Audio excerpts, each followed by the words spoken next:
Paul Allen, and my favorite authors is Oscar Wilde, and one of his plays that we really like is called The Importance of Being Earnest. And it's a hilariously written satire on the values of being earnest and the hypocrisy of this value in the Victorian era. Being earnest or having earnestness can be most adequately defined as showing sincerity of feeling or being serious in intention, purpose, or effort. Simply put, it is the serious and determined desire to do the right thing. The entire idea of needing to be earnest was at the very top of the Victorian code of conduct, even though many people led corrupt lives. The Victorians saw earnestness as an overall sublime virtue that one must achieve in their life in order to gain the acceptance within the aristocratic society. The way many revered it is almost trivialized. They held it up on such a high pedestal that they nearly anthropomorphized earnestness into more than just a manner of being. Wilde captures this perfectly within his character of Gwendolyn, who says, "We live, as I hope you know, Mr. Worthing, in an age of ideals, and my ideal has always been to love someone by the name of Ernest. And my ideal has always been to love, in an age of ideals, and my ideal has always been to love someone by the name of Ernest. There is nothing in that name that inspires there is something in that name, I can't even read today. There is something in that name that inspires absolute confidence."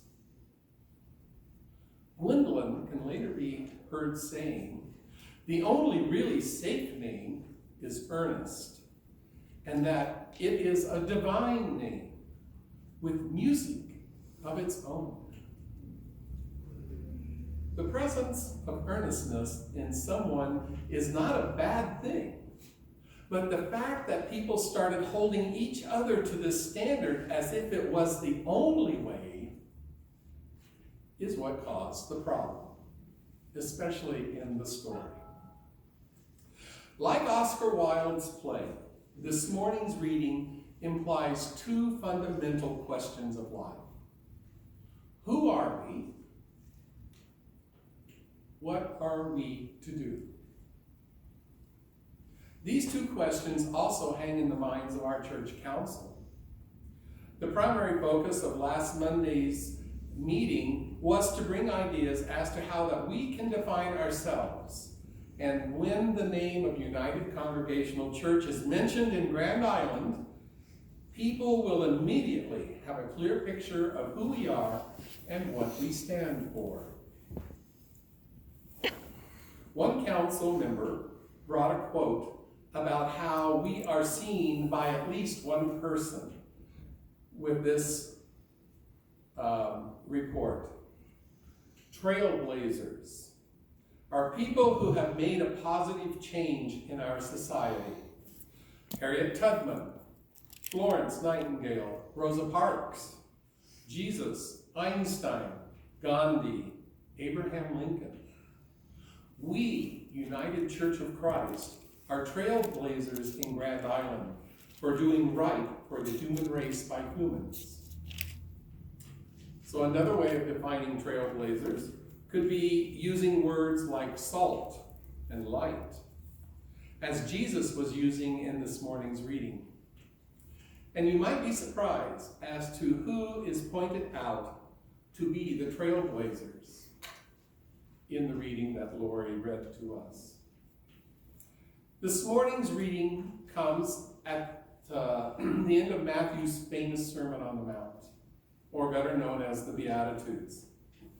Now, you may not have recognized it last week, but Kathy Hillegas and I, as we were doing the call to the communion, we recited the Beatitudes as a part of that call. So chapter 5 opens up with saying this. One day Jesus saw a vast crowd of people gathering to hear him. So he went up the slope on the hill and sat down. With his followers and disciples spread over the hillside, Jesus began to teach them. So, who were these people who had come to hear Jesus? I suspect that most of us here would imagine that the early listeners on that hillside were people who were pretty much like you and me. Would I be correct in saying your mental image of these first listeners were probably just ordinary people, just like we are? Some of us might think that these folks might actually be more poor than what we are, living hand to mouth. But I'd like to present to you another image also of who these people might have been.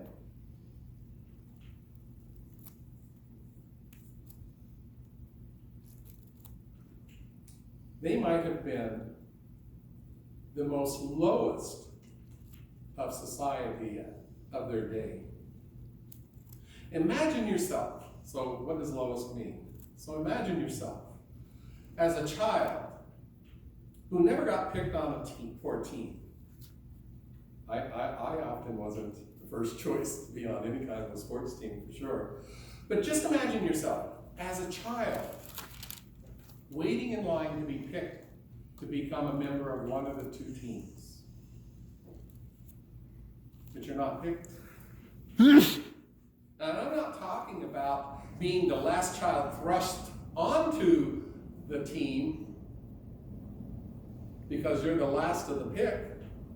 I'm talking about you're standing there and the team leaves. Short, one member. They just leave you standing there. Unwanted. You were so worthless that even as a last choice, you weren't acceptable. Imagine how you must feel and think about yourself. The phrase, nobody likes me, everybody hates me, so I'll eat some worms, doesn't even come close to how you would feel that type of rejection. And then given enough reinforcement, you begin to believe that you truly are worthless. You, at this point, are like the dirt on the road that everybody walks on.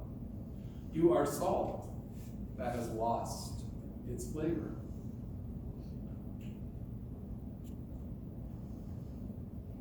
Now think what it would be like to go and to listen to someone that says your life is like salt among the people. Your life lights up the world. How would you feel? Think about it. All of a sudden, you have found somebody who says, you have value. You are worthwhile. You matter. What an amazing thing to hear. Do I dare believe the words that this man is telling me? This is the power of what Jesus was saying to the crowd. You are salt, you are light. Salt's job is to help provide flavor to what it is added to. Light's benefit is to provide clarity and sight to those around it. For those people who sat at the church's table last September at the Pride Festival, they are able to see what I am talking about. They saw the wonder on many people's faces when they stopped by our table and they saw for the first time a church that says, we value you for who you are.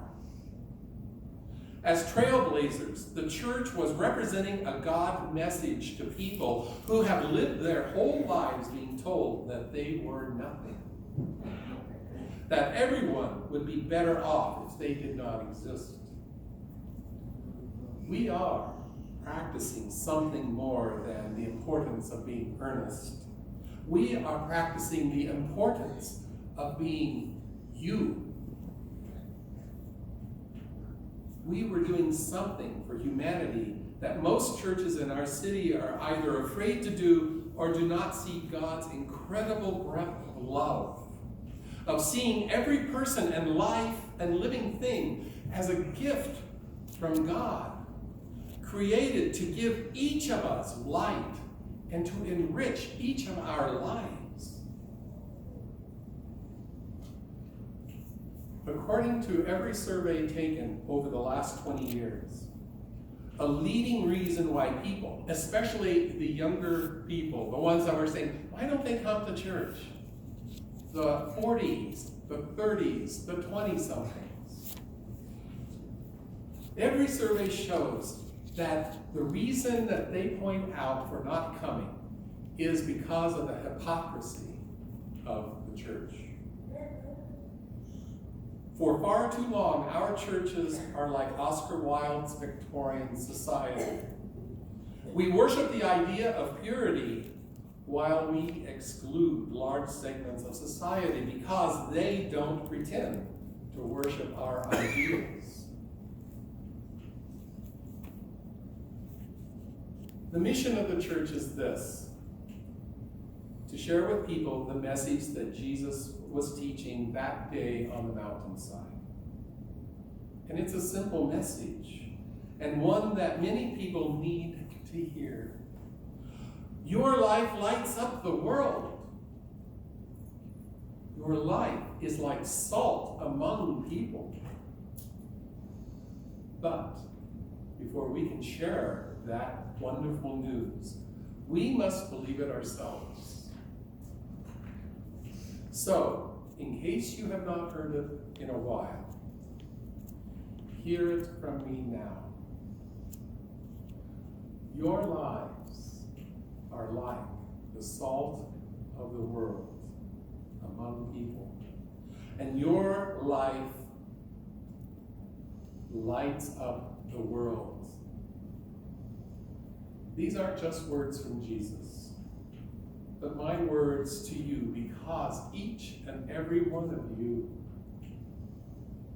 provide the salt in my life and a light on the path by which I walk.